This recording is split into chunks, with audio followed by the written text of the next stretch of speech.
근데 이렇게 산 지가 한 십몇 년 돼가지고 괜찮습니다. 괜찮아요. 예.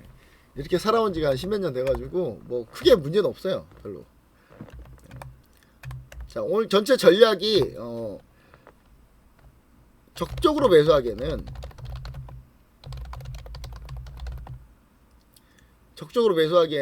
지금 만기일 선물 옵션 동시 만기일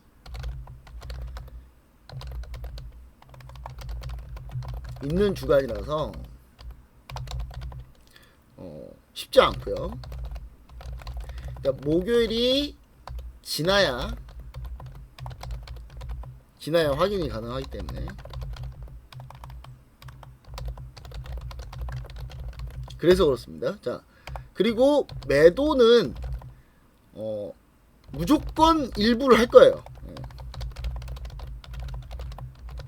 왜냐면 현금 비중을 그대로 계속 지키고 있어야 되거든요. 현금 비중을 그대로 지키고 있어야 됩니다. 때문에 자, 선물옵션 동시만 여기서 이제 여러분들이 아셔야 되는 게 선물옵션 동시만기일은 3, 6, 9, 12월 두 번째 목요일입니다. 아셨죠? 그리고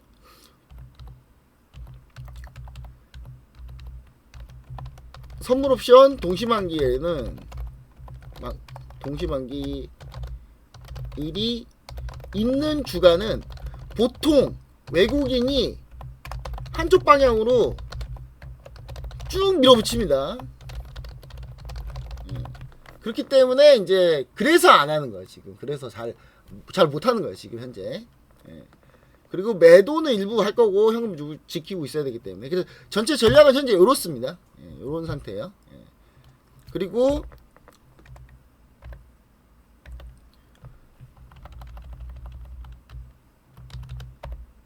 이걸 나눠 놓을게요. 여러분들이 이제 보기 좀 편하시게. 3번.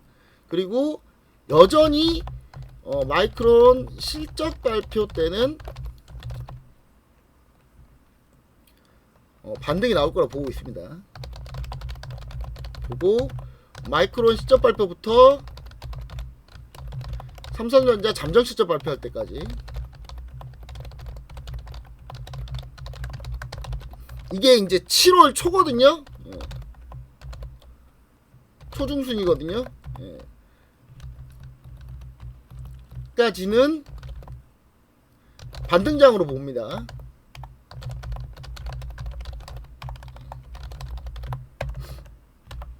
그러니까 매도를 해도 적극적인 매도를 해도 이때 하는 겁니다.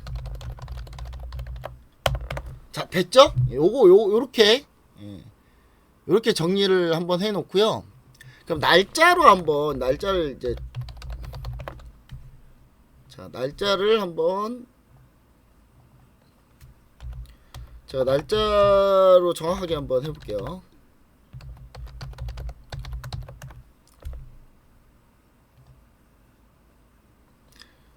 이해를 하셔야 되는데 여러분 이해가 되나요? 지금 제 전략이 어떻게 흘러가고 있는지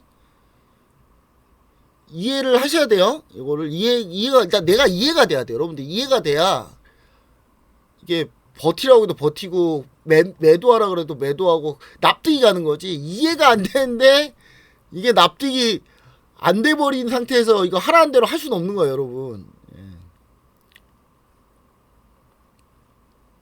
자,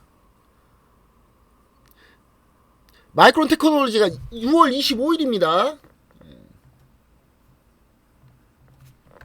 6.25네.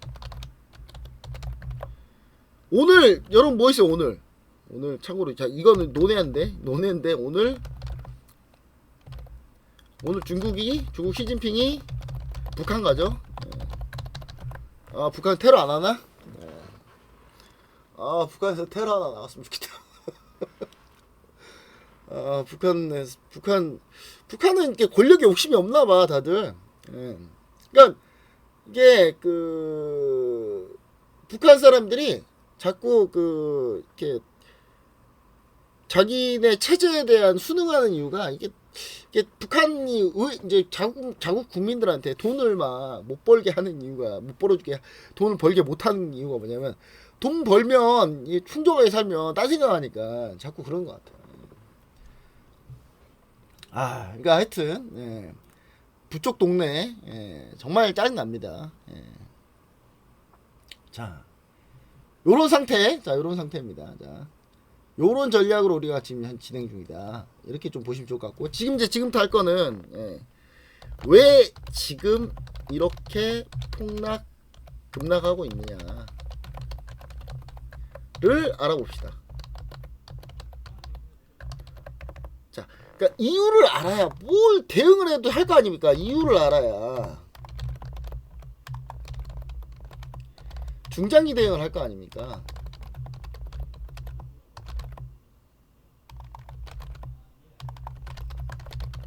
때문에 자, 요걸 일단 한번 올릴게요. 예정에도 없는 공개 라이브 방송. 이거 원래 VIP 분들하고만 할 거였거든요. VIP 분들하고만 할 거였는데, 이걸 하는 이유가 뭐겠습니까? 제가 VIP 분들하고만 하면 되는데 왜 이거 하겠습니까? 이거 책임을 져야 될 거야, 제가. 여러분들하고 같이 이게 진행하는데 제가 책임감이 있어야 될 거 아닙니까? 그래서 하는 거예요. 저는 그냥. 그리고 VIP 분들 이렇게 막 무료로 한다 그래서 좀 약간 서운해하실 필요 없는 게, 어차피 VIP 종목은 노출 안 해요, 절대로. 제가 노출 안 합니다, 절대. 노출 안 하고 있어요. 우리 종목 하나 급등하고, VIP 분들 걸어놓은 거 걸어놓으세요, 계속. VIP 분들 그걸 취소한 거 아니에요. 걸어 놓으셔야 돼요. 그거 걸어 놓고 있는 겁니다. 지금 올라오고 있어가지고 지금 갑자기 올라오고 있거든요. 그래서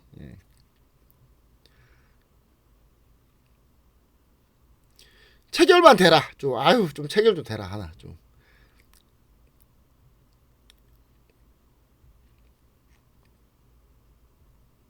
자, 지금 막 하나가 올라오고 있는데 체결만 됐으면 좋겠다.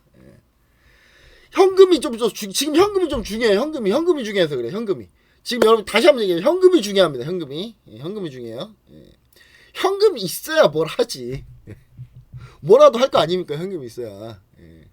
그래서 현금이 중요해서 지금 현금 확보를 하려고 지금. 그렇다고 무턱대고 막 팔 수는 없으니까. 지금 분위기가 좀 다시 전략 구강으로 나오고 있어요. 괜찮아요. 상관없습니다. 천천히 보겠습니다. 일단 자, 어차피 삼성전자 이렇게 해도 삼성전자 수익률 100%고요. 우리 현재 SK 하이닉스 이렇게 해도 수익률 300%예요. 300%인데 뭐 이제 없는 분들만 지금 짜증 나는 거지. 있는 분들은 뭐 별 큰 문제는 없어요. 단지 이제 다른 종목들 삼성전자, SK 하이닉스를 제외한, 현대차까지 제외한 나머지 종목들이 지금 상태가 안 좋아서 그런 거지 지금 우리가. 자, 이제 왜 이렇게 급락하고 있는지 한번 알아봅시다. 자, 첫 번째, 여러분 채권에 대해서 아시는지 모르겠습니다. 이거 잘 이해하셔야 돼요. 제가 이제 증권사 그다음에 운용사에 있을 때 채권 업무를 했어요. 해봤습니다. 잘하진 않았어요. 저랑 채권은 잘 안 맞더라고요. 잘 안 맞는데 채권 업무를 해봤습니다. 그래서 업무를 해본 사람으로서 얘기를 드리는 거예요. 근데 요걸 이해하면은 앞으로 많은 걸 많이 잘 이해할 수 있습니다. 그래서 제가 이렇게 한번 설명을 한번 해볼게요. 여러분들한테 잘 한번 설명해볼게요. 그러면 지금 이 상황이 이해가 될 겁니다. 이 상황이 이해될 겁니다. 자, 보시면은 이제 보통 국채를 한번 볼게요. 국채라고, 국채든 회사채든 별로 크게 뭐 이렇게 차이는 없습니다. 국채 글씨 이렇게 써야 되겠다. 자, 보통 이제 채권이라는 거는, 보통 채권은요, 돈 빌리는 겁니다.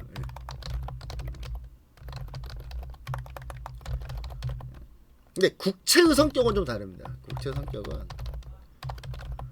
돈을 빌리는 것도 있지만 안전한 자산에 투자하는 성격도 있습니다. 이유는 모든 자산을 위험한 자산에 투자하기 쉽지 않아요. 위험 자산에 비중을 높이기가 쉽지 않습니다. 예로 들면은 연기금만 해도 채권에 주식에 투자하는 자금보다 채권에 투자하는 자금이 훨씬 더 많습니다. 자, 여기까지 이해되셨죠? 여기까지 이해되셨어야 돼요. 자, 그럼 이제 국채가 있고 회사채가 있는데, 네, 채권에 예를 들 때 뭐든 상관없습니다. 같은 구조예요. 자, 요거를 이제 알고 갑니다. 자, 보시면은, 자, 이게 이제 채권이란 게 너무 길게는 하지 맙시다. 자, 예를 들어서 요만큼 있고요. 이게 한 5년짜리라고 합시다. 5년. 그러니까 즉 5년 동안에 5년 빌리는 거예요. 그러니까 5년 만기로 빌려요. 돈을 5년 만기로 빌리면은, 자, 하나, 둘, 셋, 넷, 다섯, 1, 2, 3, 4. 글씨 좀 못 써도 이해해 주세요. 5. 자, 이렇게 되면 5년 만기인 거죠. 그렇죠? 보통 채권은 이제 2표채입니다. 2표채. 뭐 다른 뭐 2표채도 있고 별별 거 다 있거든요. 근데 딱 2표채를 예로 들게요. 2표채. 아, 글씨 쓰기 되게 힘들다. 그럼 글씨 못 써도 이해해 주세요. 예. 제가 못 쓰고 싶어서 못 쓰는 게 아니라 이게 그림으로 그리면 좀 힘들어서 그래요. 예. 2표채가 보통인데, 자, 2표채의 경우 이런 식으로 구성이 됩니다. 자, 2표채고, 자, 2표채면 이제 3개월에 한 번씩 이자를 주거든요. 3개월에 한 번씩. 예.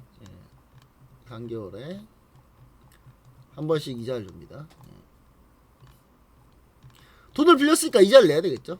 우리 이걸 뭐라 그럽니까? 예. 이걸 뭐라 그래요? 우리는 이걸 뭐라 그래요? 금리라고 하죠. 아니에요. 금리 아닙니다. 정확히 말하면 채권 수익률이 아닌 거죠. 금리는 맞는데, 예. 금리는 맞는데 채권 수익률이 아니고, 이거는 이제 우리 현장에서는 그 현업자들이 부르는 말로는 이건 쿠폰이라 그래요. 쿠폰. 예. 쿠폰. 우리는 이제 보통 얘기할 때 이걸 C라고 쓰거든요. 예. 예. 이게 현직 업무에서 그렇게 써요. 예. 현직 업무에서 그렇게 쓴다 보시면 돼요. 예. 자, 3개월 만기.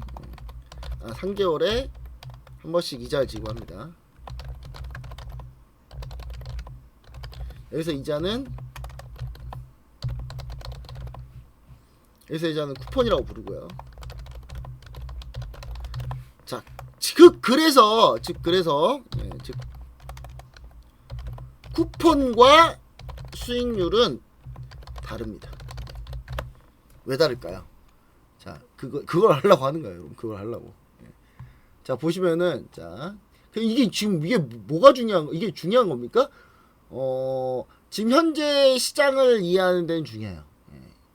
지금 현재 시장을 이해하려면 요걸 이해하는 게 여러분들이, 아, 이렇게 해서 이런 일이 벌어지는구나 라고 생각. 아, 이거 왜 안 지워져 이거는. 여튼, 자, 됐습니다. 자, 보통 이제 우리가 정해봅시다. 계산하기 쉽게 갈게요. 계산하기 쉽게.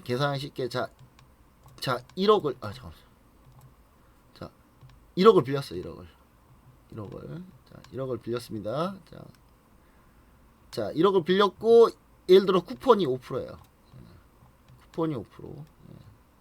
이런 걸 이제 C는 5% 이렇게 하거든요. 이렇게 여기다 쓸게요. 자, 1년에 이자가 5%인 거예요. 여러분, 이거 1년 이자가 5%인 거예요. 아, 이거 계산하기 어렵겠다. 계산하기 어려우니까 이거 4%로 할게요. 4%. 여러분, 정정. 4%. 4%로 하겠습니다. 4% 쿠폰이 4%.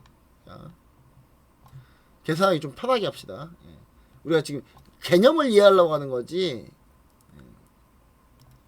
개념을 이해하려고 하는 거예요. 자, 그럼 이게 1년도 4개가 있잖아요. 3개월에 한 번씩. 그럼 3개월에 한 번씩 이자가 1%씩 줄 거 아니에요. 그렇죠? 1%씩. 이해되시죠? 이해되셔야 되는데. 자, 그럼 1억에 1%면 얼마예요? 100만 원이죠. 100만 원. 3개월에 한 번씩 이자 100만 원씩 주는 거예요. 100만 원. 100만 원. 아우, 진짜 안 써진다. 100만 원. 자, 3개월에 한 번씩 이자 100만 원씩 주면 되는 거죠. 자, 그러면 자, 이 상태에서 1년이 지나면 이자를 400만 원 받겠죠? 2년이 지나면 이자가 800이죠? 그렇죠? 2년이 지나면 이자가 800. 800이죠. 3년 지나면 1200, 4년 지나면 1600, 5년 되면 얼마예요? 2000. 그쵸? 맞나요? 400, 800.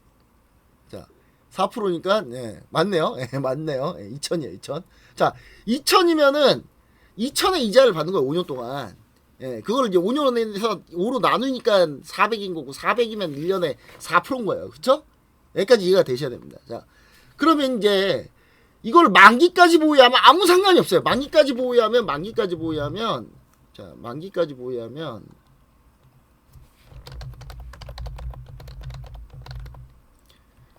쿠폰이 즉 채권 수익률이에요. 그쵸? 만기까지 보유하면 채권 수익률이죠. 그쵸? 자, 그런데 만약에 만기까지 보유 안 해. 예를 들면. 그러니까 만기까지 다 보유하면 아무 상관이 없어요. 자, 보통 이제 여러분들도 한번 돈을 빌려주면 뭐가 문제입니까? 돈을 빌려주면 뭐가 문제예요? 상대방이 안 갚은 게 문제지. 보통은 이제 돈을 빌려줄 때는 빌려달라 내가 아우 좀 빌려줘 한 번만 빌려줘요. 그러면 이제 그때까지는 빌려주는 사람이 갑인데 빌려주는가 동시에 이제 빌린 사람이 갑이잖아요. 그렇죠? 그런 상황이 오잖아요. 근데 이제 요거는 좀 달라요. 이 시장은 아까도 얘기했지만 돈을 어딘가에 맡기려는 수요가 있단 말이에요. 어딘가에서 무조건 돈을 굴려야 되는 수요가 있어요. 특히 국채는 더 그래. 미국채는 제일 심하고 그게. 그렇기 때문에 돈을 무조건 굴려야 돼. 굴리려면 어떻게 해야 돼요? 여러분 굴리려면 그런 수요가 있기 때문에 누가 갑이냐 을이냐가 중요하지 않아. 그때부터는 서로 경쟁인 거예요. 그래서 이제 경쟁을 합니다. 경쟁을 하는데 예를 들면 1억에 4%를 딱 제시를 했어요. 처음에 쿠폰은요 정해지지 않습니다. 이건 정해지지 않아요. 정해지지 않고 보통 이제 딱 일도 국채라고 하면 1억짜리를 해가지고 그날 100억을 발행한다고 치면 100억을 발행한다고 치잖아요. 그러면 이제 예를 들어 100억을 발행한다고 치면은 이제 입찰하는 사람이 있겠죠. 뭐 A도 있고 B도 있고 돈을 빌려주겠다는 사람이 이제 딱 온단 말이에요. 국채 같은 경우나 뭐 회사채나 다 A, B, C, D, E가 있어요. 그러면 각각 비드를 다르게 이거 비드 오퍼를 하는데 비드라는 게 이제 제안을 하는 거예요. 제안을 하는데 예를 들어서 뭐 A는 뭐 50억을 할 건데 A는 아이고 쓰기 너무 힘들다. 50억을 할 건데 A는 뭐 나는 쿠폰 5%는 받아야 돼. 이런 사람이 있을 거고 B는 좀 급해. 얘는 급해가지고 얘는 50억인데 얘도 50억인데 얘는 난 4%만 줘도 돼요. 근데 얘도 똑같이 얘는 한 30억이야.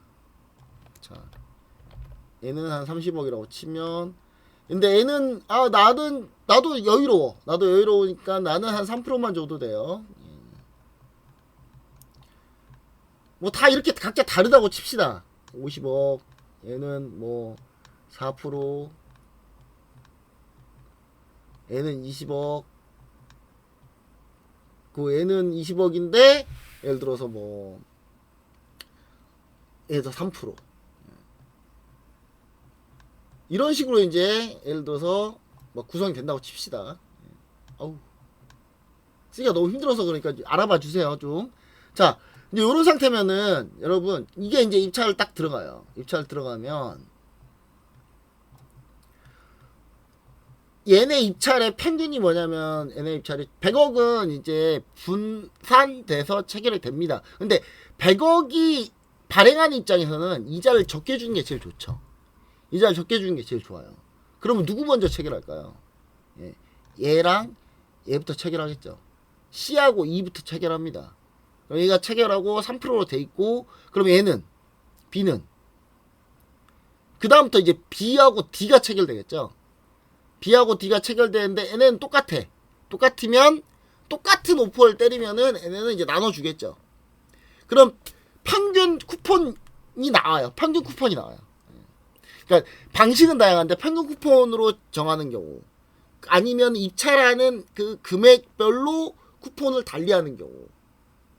근데 우리가 흔히 이제 뉴스에서 보는, 우리가 뉴스에서 보는 미 국채 10년물 뭐 채권 수익률, 요거는 예를 들어 입찰인 경우 이제 이것도 입찰인 경우는 이거는 이제 발행 시장입니다. 발행 시장 경우는 이런 식으로 이자가 결정이 돼요. 쿠폰이 결정됩니다. 단 이게 유통시장의 경우 전체 수익률이 나오는데 그거는 이제 어떻게 결정이 되느냐. 자, 요걸 다시 한번 깨끗하게 한번 그려볼게요.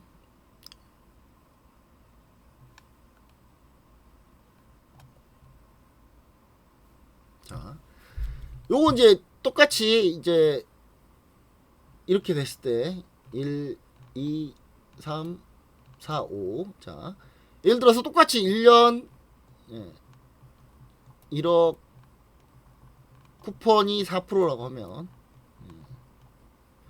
내가 1년 1억 쿠폰 4% 5년짜리를 5년짜리 수익률은 항상 이건 연율입니다. 여러분 여기서 나 모든 수익률은요 항상 연율로 표시해요. 연율로 연율.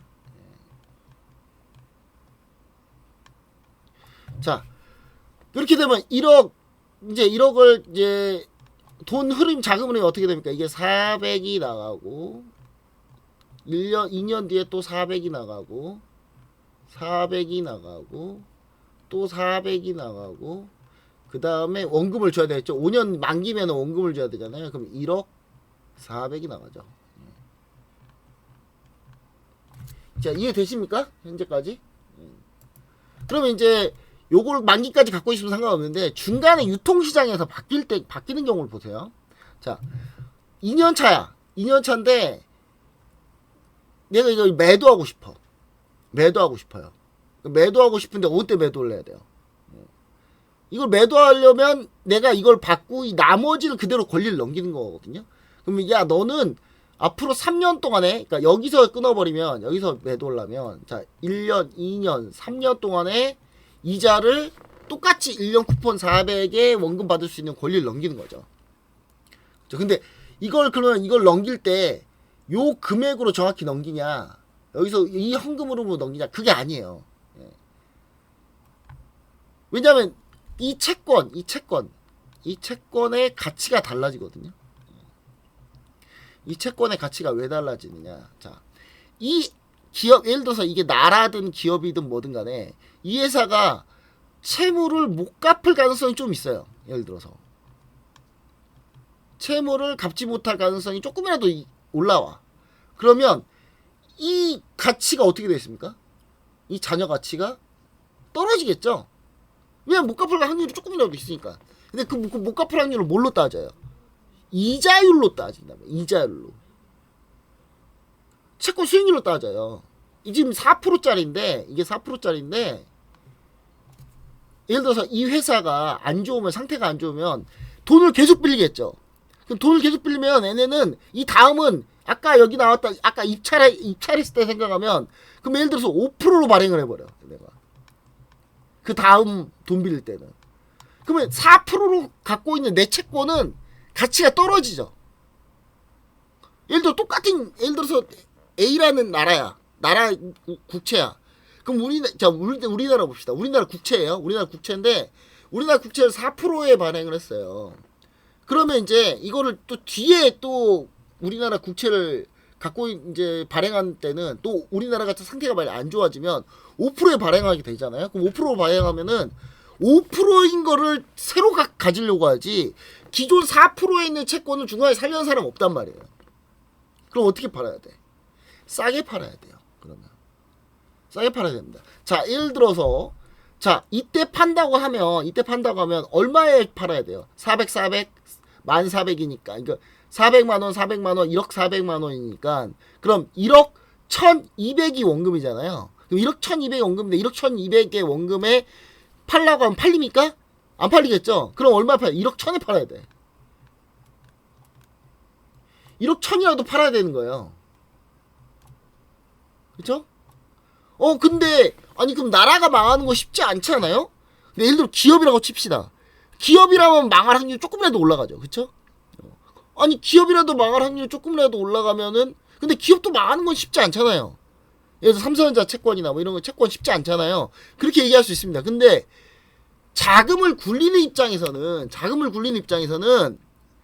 이 회사가 망하지 않더라도 이자율이 떨어지면 수익률이 떨어질 수 있기 때문에 다른 걸로 갈아타고 싶어요. 이걸로 갈아타고 싶어 한단 말이에요. 그쵸? 여기 있는 애들은 이걸로 갈아타고 싶어 해요. 4%의 쿠폰 받기로 한 애가 5%에 발행되는 게 나오기 시작하면 나는 5%에 이걸 옮겨 타고 싶어 하지. 기존의 걸 들고 싶지 않아요. 그리고 또 심지어 이게 나중에 6%도 나올 수 있고 7%도 나올 수 있단 말이에요. 그러면 굳이 이 4%를 보유 안 하려고 한단 말이에요. 그렇지 않겠습니까? 아니면 또 이 기업이든 이 나라든 간에 상태가 물론 나라는 쉽게 안 망하지만 예를 들어서 대표적으로 우리나라에서 회사채로 부실했던 걸로 유명했던 데가 DB 두산도 한때 안 좋았고요. 예. 그런 데가 있어요. 지금 누가 안 좋아? 지금 신세계 안 좋아요. 롯데가 안 좋단 말이에요. 신세계 롯데 회사채 지금 가격이 다운돼 있어요. 이자 발행하는 게 더 쿠폰이 계속 높아지고 있어요. 계속. 그러면 굳이 기존 걸 안 들고 있으려고 한단 말이에요. 그럼 굳이 기존 걸 안 들고 있으려고 하기 때문에 팔 때는 싸게 팔고 일로 갈아타고 싶어하고. 그럼 이걸 산 사람은 어떤 사람입니까? 반대로 생각하는 사람이 있겠죠. 지금이 저점이야. 여기 지금 상태가 안 좋은데 예를 들면 이렇게 신세계가 여러분 신세계가 부채가 많아요. 지금 신세계 건설이 엄청 문제거든요. 자 그럼 근데 신세계 건설이 안 좋은데 스타벅스 사태로 더 안 좋아. 더 안 좋아졌어. 근데 어떤 사람이 보기에는 아니야 이거 여기서 반등할 수도 있을 거라고 보고 있어. 여기가 바닥이야. 스타벅스 사태가 터졌기 때문에 오히려 구구들이 막 더 많이 막 걔네들이 집 다 팔아서 스타벅스 매일 커피 먹을 거야. 뭐 이렇게 생각하는 사람이 있을 거라고 분명히 있다고요. 그러니까 다 똑같이 생각하는 게 아니니까 예를 드는 거예요, 여러분. 지금 누구를 까기 위해서 돌려까기 위해서 제가 얘기하는 거 아니에요. 지금 예를 들고 있는 거예요. 예. 그냥 재밌게 예를 드는 거예요. 예. 예를 들어서 막 일베에서 막 매일매일 스타벅스 막 10잔 먹기 운동을 해 막. 여러분 그렇다고 쳐봅시다. 그럼 막 그래도 많이 그럼 잘 팔릴 거 아닙니까? 그렇죠? 그럼 그런 게 눈에 보인다고 어떤 사람은 그걸 예상하고 있어. 그러면은 이 채권 싸게 나오면 살 수 있다는 말이에요. 그렇죠? 싸게 나오면 살 수 있겠죠. 만기까지만 보유해도 먹으니까. 만기까지만 보유해도 이걸 먹잖아요. 예. 그렇죠? 그렇기 때문에 여러분들 그런 것들이 이제 이루어지는 게 바로 이게 바로 예, 채권 시장 이런 게 채권 시장입니다. 예.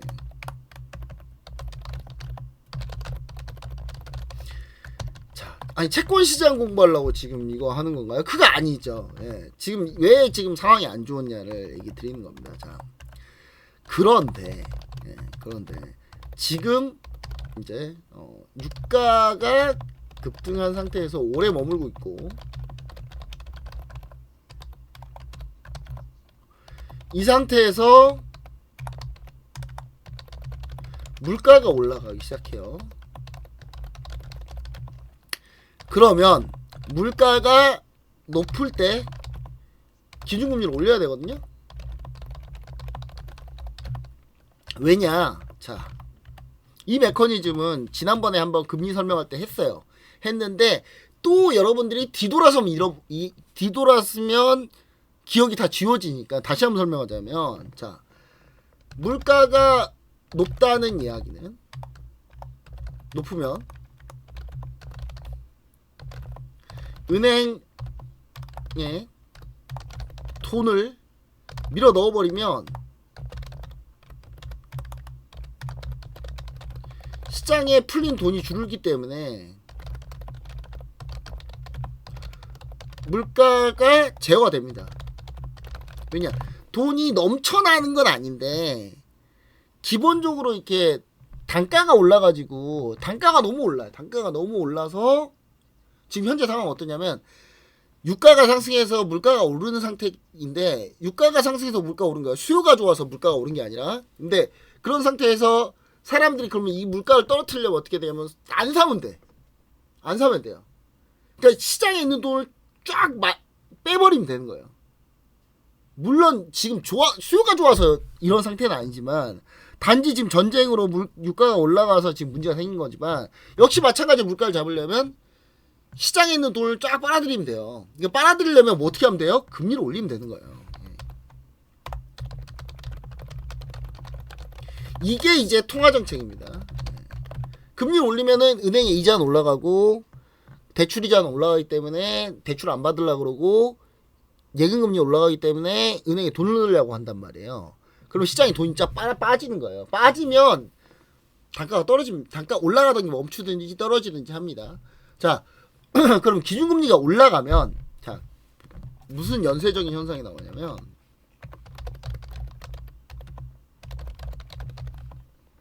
자, 기준금리가 상승하면 무슨 일이 벌어집니까?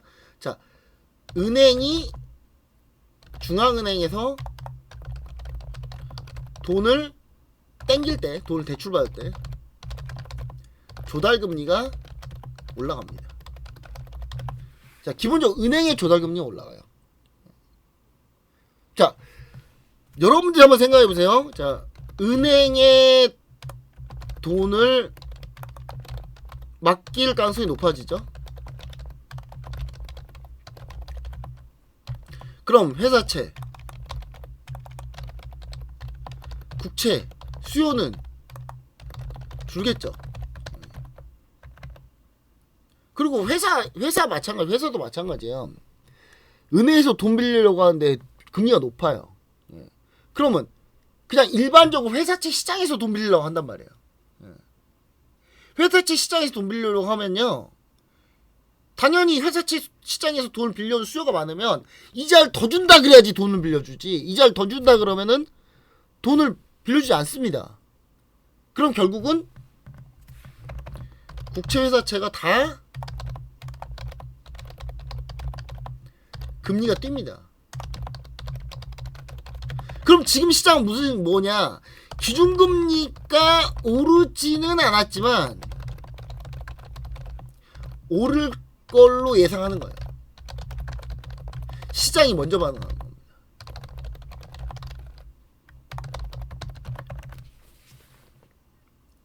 자, 여기까지 이해되셨습니까? 그러니까 이런 구조를 거쳐요. 그 상황에서 이제 이런 구조를 거친다고요. 자, 그럼 자, 생각해 봅시다. 자, 나는 돈을 빌려주고 싶어. 나는 지금 있는 돈을 굴려야 돼.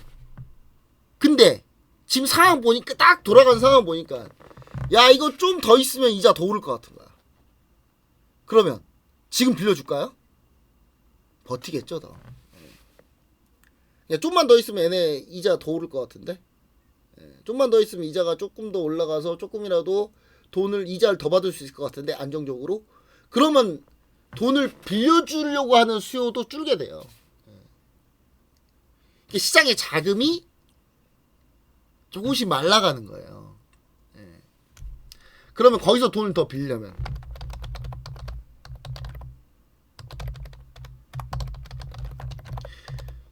쿠폰을 더 세게 불러야 돼요.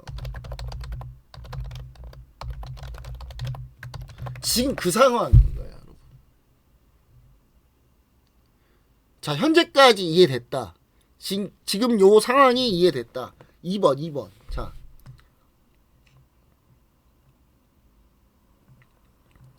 자, 이제 여기서 이제 여기서 돈을 빌려면 쿠폰을 더 세게 불러야 된다. 아우, 너무 말을 좀 열정적으로 했더니 목이 갔어요, 갑자기.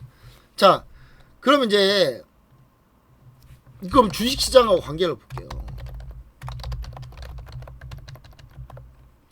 채권시장에서 서로 쿠폰을 올려.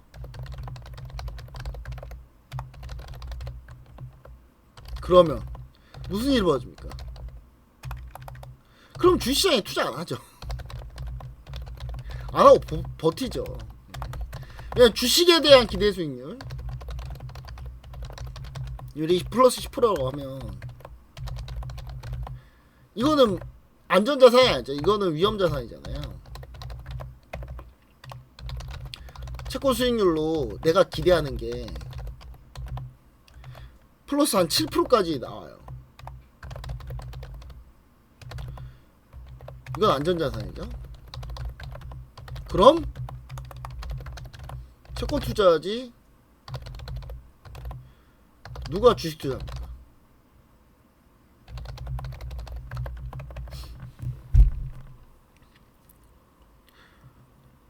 지금 그런 상태예요. 근데 요게 이제 요거는 이제 초기에만 그럴 거예요. 초기에만.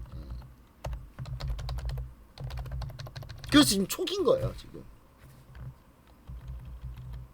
나중에는 어떻게 되냐? 나중에 예를 들어서 주식시장 이거는 이제 중기 후기에는 어떻게 되느냐? 주식시장 수익률이 망가지면 그러면 채권으로 더 몰립니다. 그냥 채권이나 하자. 왜냐면 주식시장에 어차피 수익률도 안 나오는데 굳이 뭘로 그거 해? 그냥 채권이나 하는 게 낫지. 그러면 다시 그럼 채권을 몰리면 어떻게 될까요? 빌려준다는 사람이 서로 많아져. 그럼 어떻게 돼요?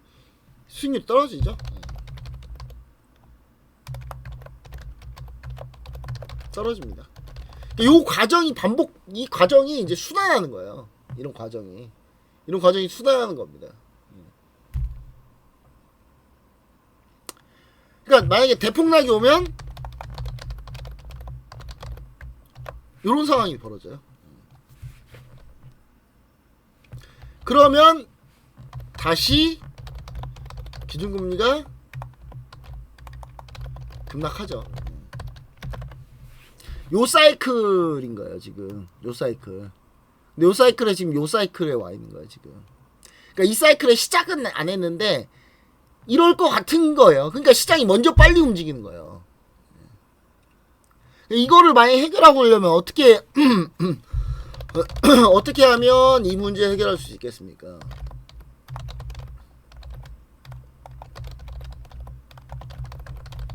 어떻게 하면 이 문제를 해결할 수 있나요? 물가가 떨어지면 됩니다. 그런데 물가가 떨어지려면 뭐 해야 되죠? 전쟁이 끝나야죠. 호르무즈 해협이 열려야 됩니다. 이게 지금 되나요? 방금 이스라엘이 이란 폭격했는데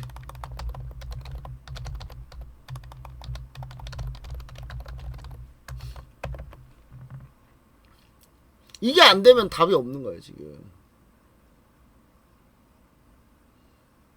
어떤 구조인지는 이해가 되시죠? 자, 잠시만요. 자, 그래서 지금 요 상황이 벌어진 거고, 그래서 제가 이제 그 이 부분을 이제 이 부분에서 반도체가 미증시에서 크게 밀린 이유는 반도체 AI하고 반도체가 크게 밀린 이유는 이제 브로드컴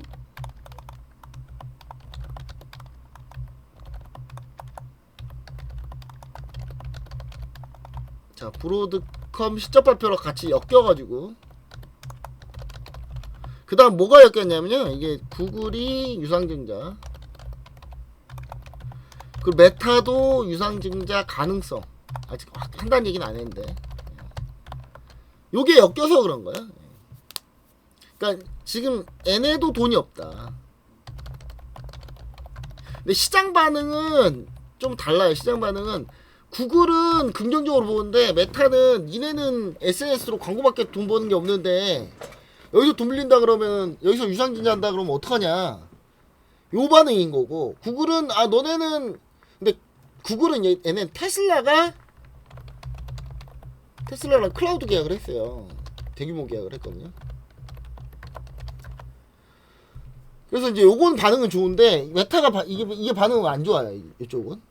그래서 이제 지금 현재 요게 같이 엮여서 밀린 거예요. 돈을 왜냐면 얘네는 돈이 필요하니까. 돈이 필요하니까 이제 얘네는 돈이 필요하거든요. 그러니까 돈이 필요하면은 금리가 높을 때 돈이 필요하게 되면은 당연히 이자를 많이 내야 되니까 더 안 좋은 거죠. 물론 유상증자는 투자를 받는 거고 돈을 빌리는 게 아닌데 얘네가 돈을 그럼 빌리다 안 되니까 유상증자 하는 거지. 그쵸? 그래서 요런 문제로 같이 밀리는 겁니다. 근데 우리나라는 지금 보면은 반도체가 SK이 다시 플러스 나네. 열받네.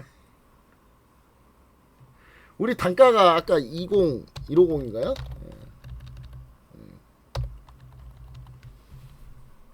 아쉽다. 10%짜리였네. 10%가 넘었었네. 자, 시장 돌리는 것 같으니까 지금 자 3분의 2 이상 돌렸거든요 지금. 이러면 이제 전략 구간. 아 개인 정말 세네.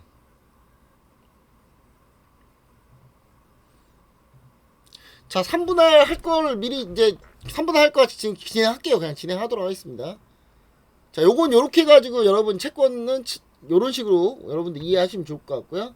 요런 과정에 있다. 요런 과정에 있다. 여러분 이해하시면 좋을 것 같습니다. 자 이제 대응하도록 하겠습니다. 다시